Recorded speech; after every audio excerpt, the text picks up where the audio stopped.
নমস্কার, আমি শম্পা। আর শম্পার সাথে বাঙালিয়ানার আরও একটি নতুন পর্বে তোমাদের সকলকে স্বাগত জানাই। শীতের শুরুতে শীতকালীন সবজি দিয়ে একটি নিরামিষ থালি আমি আজকে তোমাদের সাথে শেয়ার করব।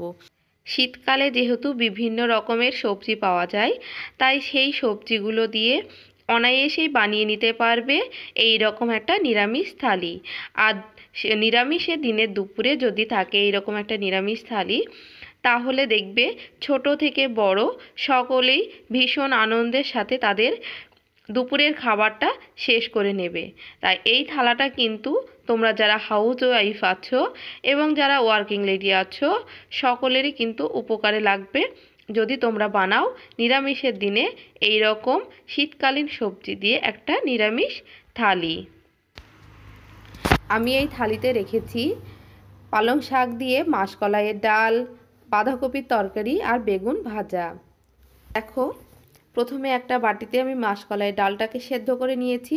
ডালটা কিন্তু একদমই গলে যায়নি, কিন্তু ডালটা হাত দিয়ে চাপ দিলে গলে যাচ্ছে সেই রকমভাবে। এবারে দিয়ে দিলাম একদমই সরু সরু করে কেটে রাখা পালং শাক। দেখো কত ছোট ছোট করে আমি পালং শাকগুলো কেটে নিয়েছি। এবারে পালং শাকটা দিয়ে একটা হাতার সাহায্যে আমি ডালের সাথে নাড়াচাড়া করে মিশিয়ে নিচ্ছি। এবারে কিছুটা সময় ধরে এই পালং শাকগুলোকে ডালের সাথে সেদ্ধ করে নিতে হবে। এবারে দিয়ে দিলাম অল্প সামান্য পরিমাণে লবণ। লবণটা দিলে শাকটা খুবই তাড়াতাড়ি সেদ্ধ হয়ে যাবে তাই। কিন্তু এখানে দেখতে হবে শাকের কালারটা যেন নষ্ট না হয়, এরকম সবুজ থাকে সেই রকমভাবে সেদ্ধ করে নিতে হবে। 2 মিনিট ডালের সাথে পালং শাকটাকে সেদ্ধ করে নেব। অন্যদিকে দেখো, আমি একটা কড়াইয়ে বেগুন ভাজতে দিয়েছি। এখানে লবণ, হলুদ আর চিনি দিয়ে বেগুনগুলোকে আগে আমি মেখে রেখেছিলাম, সেগুলোই তেলের ভেতরে দিয়ে ভেজে নিচ্ছি। বেগুনগুলো একদিকে ভাজা হয়ে গেছে, এবারে উল্টে দিচ্ছি। সমস্ত বেগুন ভাজাগুলোকে উল্টে দিয়ে দিয়েছি আমি। দেখো একে একে উল্টে দিলাম। এবারে একটা বেগুন ভাজা কিন্তু হয়ে গেছে, সেটাকে তুলে নেব। সব বেগুনগুলো কিন্তু ভাজতে একই সময় লাগে না, সেই জন্য একটা ভাজা হয়ে গেছে বলে আমি তুলে নিলাম। এবারে বাকিগুলোকে আরও একটু ভাজতে দেব। অন্যদিকে চলো তোমাদের ডালটাকে দেখাই। এ দেখো, ডালটাকে আমি 2 মিনিট সেদ্ধ করে নিয়েছি। আর পালং শাকের কালারটা দেখেছো কি সুন্দর সবুজ আছে। এবারে গ্যাসটাকে বন্ধ করে দেব। অন্যদিকে দেখো বেগুনগুলো ভাজা হয়ে গেছে, এবারে একে একে তুলে নেব। এই ডাল পালংয়ের সাথে এই বেগুন ভাজার কম্বিনেশনটা কিন্তু অসাধারণ। আমার কিন্তু ভীষণ ভালো লাগে। আমি কি, আমার বাড়ির সকলেই কিন্তু এটা খুবই পছন্দ করে। তোমরাও একবার বানিয়ে দেখবে, বারবার কিন্তু মন চাইবে যে এই ডাল পালং আর বেগুন ভাজা করি। আর তার সাথে বাঁধাকপিটা কিন্তু আরও সুন্দর লাগে। তাই আমি বেগুন ভাজা এবং বাঁধাকপিটাও করে নেব ওই ডালের সাথে। বেগুন ভাজাগুলোকে সব কড়াই থেকে তুলে নিয়েছি। এবারে কড়াইয়ে দিয়ে দিলাম 3 টেবিল চামচ সর্ষের তেল। এবারে ওই তেলের ভেতরে একটা মিডিয়াম সাইজের আলু আমি একদমই ছোট ছোট টুকরো করে কেটে রেখেছিলাম, সেগুলো দিয়ে ভেজে নেব। দিয়ে দিলাম আলুর পরিমাণ মতো লবণ আর সামান্য পরিমাণে হলুদ।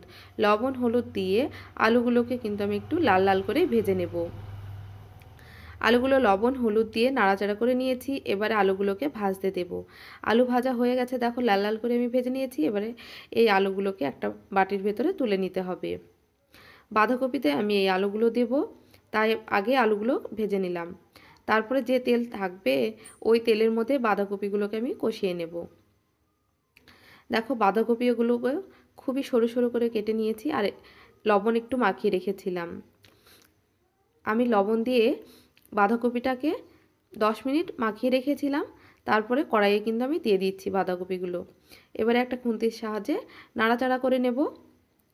এবারে বাঁধাকপিটা যেহেতু আমি লবণ মাখিয়ে রেখেছিলাম, তারপরে দিয়ে দিব বাঁধাকপির পরিমাণ মতো শুধু হলুদ। হলুদ দেওয়ার পরে দিয়ে দিলাম 6 থেকে 7টা চেরা কাঁচা লঙ্কা। এবারে বাঁধাকপিটাকে খুব ভালোভাবে কষিয়ে নিতে হবে।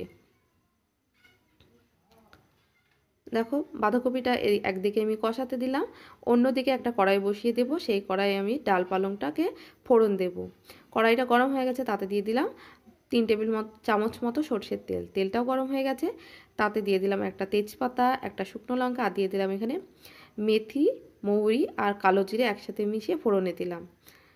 এই ডাল পালংটার সাথে কিন্তু মেথি আর মৌরিটা খুবই ভালো যায়, তার সাথে একটু কালো জিরেও দিয়েছি। এবারে দিয়ে দিলাম 1 টেবিল চামচ আদা জিরে বাটা। এবারে মশলাগুলো নাড়াচাড়া করে নিয়ে এর ভেতরে দিয়ে দিলাম পরিমাণ মতো চিনি, দিয়ে দিলাম পরিমাণ মতো হলুদ। এবারে চিনি আর হলুদ দিয়ে মশলার সাথে আরও কিছুক্ষণ সময় ধরে কষিয়ে নিতে হবে। এখানে মশলাগুলোকে 2 মিনিট কষিয়ে নিলে কিন্তু হয়ে যাবে। দেখো মশলাগুলো কষানো হয়ে গেছে। এবারে দিয়ে দেবো আগে থেকে সেদ্ধ করে রাখা ডাল। ডালটা দিয়ে দিয়েছি। এবারে দিয়ে দেবো ডালের পরিমাণ মতো গরম জল। অবশ্যই কিন্তু এখানে গরম জল ব্যবহার করবে। জলটা দিয়ে দিলাম। তারপরে দেখো নাড়াচাড়া করে নিচ্ছি। ডালটা অনেকটাই ঘন লাগছে, তাই দিয়ে দেবো আরও কিছুটা জল, আর হাফ কাপ মতোই জল দেব। এই ডালটা একটু ঘনই ভালো লাগে, কিন্তু খুব বেশি ঘন হয়ে গেলেও কিন্তু ভালো লাগবে না, তাই দিয়ে দিলাম আর কিছুটা জল। এবারে দিয়ে দিব ডালের পরিমাণ মতো লবণ। হলুদটা আগেই দিয়েছি, আর এখন দিয়ে দিলাম লবণ। এবার আরও একবার নাড়াচাড়া করে নেব। তারপরে ডালটাকে ফুটতে দেব। বাচ্চারা যদি পালং শাক খেতে না পছন্দ করে, এইরকম ডাল দিয়ে পালং শাকটা বানালে কিন্তু বাচ্চারাও খুবই পছন্দ করবে। এই পালং শাকটা খেতেও ভালো লাগে। এদিকে দেখো বাঁধাকপিটা কষানো হয়ে গেছে। এবার এই বাঁধাকপিটা একটা থালায় আমি ঢেলে নেব। বাঁধাকপিটাকে আমি থালায় তুলে নিয়েছি। এবারে বাঁধাকপিটাও কিন্তু ফোড়ন দিতে হবে। অন্যদিকে চলো, ডালটা একদমই রেডি হয়ে গেছে। আমি লবণ চিনি সমস্ত কিছু দেখে নিয়েছি, একদম ঠিকঠাক আছে। এবারে ডালটাকেও ঢেলে নিতে হবে কিন্তু। আর এই পালং শাক দিয়ে মাসকলাইয়ের ডালটা কিন্তু অসাধারণ লাগে খেতে। অবশ্যই তোমরাও একবার বানিয়ে দেখবে বাড়িতে, কত সুন্দর হয়। দেখো আমি ডালটাকেও ঢেলে নিয়েছি। ডাল বেগুন ভাজা কিন্তু হয়ে গেছে। আর এবারে বাঁধাকপিটাকে ফোড়ন দিয়ে দিলেই কিন্তু হয়ে যাবে। তার জন্য দেখো একটা কড়াই বসিয়েছি। কড়াই দিয়ে দিলাম 2 টেবিল চামচ সর্ষের তেল। এবারে এই তেলের ভেতরে 1 মুঠো বাদাম আমি ভেজে নেব। এখানে চিনে বাদাম ব্যবহার করেছি আমি। বাদামগুলো কিন্তু ভাজা হয়ে গেছে। বাদাম ভাজতে কিন্তু একদমই বেশি সময় লাগে না। বাদামগুলো ভাজা হয়ে গেছে। এবারে বাদামগুলোকে তুলে নিব। বাঁধাকপির মধ্যে কিন্তু এই বাদামটা দিলে খেতে খুবই ভালো লাগে। তোমরা চাইলে মটরশুঁটিও দিতে পারো, কিন্তু এখন শীতের শুরুতে মটরশুঁটিটা অ্যাভেলেবেল নাই, তাই আমি বাদাম দিয়েছি। এবারে ওই তেলের ভেতরে দিয়ে দিলাম একটা তেজপাতা, একটা শুকনো লঙ্কা, আর দিয়ে দেবো 5 ফোড়ন, আর দিয়ে দেবো 1 মুঠো মাসকলাইয়ের ডাল। তোমরা এই মাসকলাইয়ের ডালের পরিবর্তে মুগের ডালও দিতে পারো। ডালটাকে ভেজে নিতে হবে। ডালটা একদম ভাজতে সময় লাগে না। 1 মিনিট গ্যাসের ফ্লেমটা মিডিয়াম আঁচে রাখলেই, তারপরে নাড়াচাড়া করলে ডালটা কিন্তু ভাজা হয়ে যায়। তারপরে দিয়ে দিলাম এখানে 1 টেবিল চামচ আদা আর জিরে বাটা। তারপরে দিয়ে দিলাম পরিমাণ মতো চিনি। বাঁধাকপিটা আর ডাল পালং যাই বলো না কেন, একটু মিষ্টি ভালো লাগে। নিরামিষ তরকারিটা একটু মিষ্টি মিষ্টি হলে ভালো লাগে। তোমরা যদি মিষ্টিটা কম চাও তাহলে কমও দিতে পারো। আর মশলার পরিমাণ মতো অল্প সামান্য হলুদ দিয়ে দিলাম। এবারে মশলাগুলো আমি কষিয়ে নিয়েছি। 2 মিনিট সময় ধরে আমি মশলাগুলোকে কষিয়ে নিয়েছি গ্যাসের ফ্লেমটা মিডিয়ামে রেখে। এবারে আগে থেকে যে বাঁধাকপিগুলো কষিয়ে রেখেছিলাম সেই বাঁধাকপিটা দিয়ে দিলাম। তারপরে একবার নাড়াচাড়া করে নিলাম। এরপরে দিয়ে দিব আগে থেকে ভেজে রাখা আলুগুলো।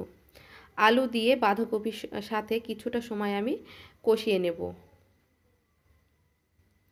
বাঁধাকপিটা দেওয়ার পরে কিন্তু বারবার নাড়াচাড়া করে নিতে হবে, নাহলে কড়াইয়ের নিচে থেকে লেগে যাবে। যেহেতু বাঁধাকপিতে কিন্তু একদমই জল আমি দিইনি। যখন আমি লবণ মাখিয়ে রেখেছিলাম তখন কিছুটা জল বেরিয়েছিল, আর যখন কষাতে দিয়েছিলাম তখন কিছুটা জল বেরিয়েছিল, তাতেই বাঁধাকপিটা সেদ্ধ হয়ে গেছে। বাঁধাকপিতে যেহেতু আমি আগে লবণটা মাখিয়ে রেখেছিলাম, তারপরে আর লবণ দিইনি, তাই একটু লবণ কম ছিল, তাই পরিমাণ মতো আবারও লবণ দিয়ে দিলাম। আমি বাঁধাকপিটাকে একটু টেস্ট করে নিয়েছিলাম, সেই মতো লবণ দিলাম। পরে বাঁধাকপির সাথে আলুগুলোকে 4 থেকে 5 মিনিট কষিয়ে নেওয়ার পরে দিয়ে দিলাম আটার একটু পিঠুলি। আমি 1 চামচ আটা অল্প কিছুটা জল দিয়ে মিশিয়ে রেখেছিলাম, সেটাই আমি দিয়ে দিলাম। তারপরে আরও 1 মিনিট নাড়াচাড়া করে নিয়েছি। এবারে দিয়ে দেবো উপর থেকে 1 চামচ ভাজা জিরের গুঁড়ো, আর দিয়ে দেবো আগে থেকে ভেজে রাখা বাদামগুলো। এবারে দিয়ে ভালোভাবে আরও একবার নাড়াচাড়া করে নিতে হবে। এবারে দেখো বাঁধাকপিটার পিটুলিটা দিলে কিন্তু মাখো মাখো হয় বলে দিয়েছি, নাহলে কিন্তু একটা ঝরঝরে ভাব থাকে। এবারে বাঁধাকপির তরকারিটা কিন্তু অনেকটাই মাখো মাখো হয়ে এসেছে, আর রান্নাটা কিন্তু একদমই পুরো রেডি হয়ে গেছে। দেখো খুবই তাড়াতাড়ি এই নিরামিষ রান্নাটা কিন্তু হয়ে যায়। আজকে সমস্ত মেনুগুলো তোমাদের দেখিয়ে দিচ্ছি। এখানে বেগুন ভাজা আছে, গরম গরম ভাত আছে, বাঁধাকপির তরকারিটা, আর আছে ডাল পালংটা। আমার এই রেসিপিগুলো কেমন লাগলো অবশ্যই কিন্তু তোমরা কমেন্ট করে আমাকে জানাবে কিন্তু। বাই।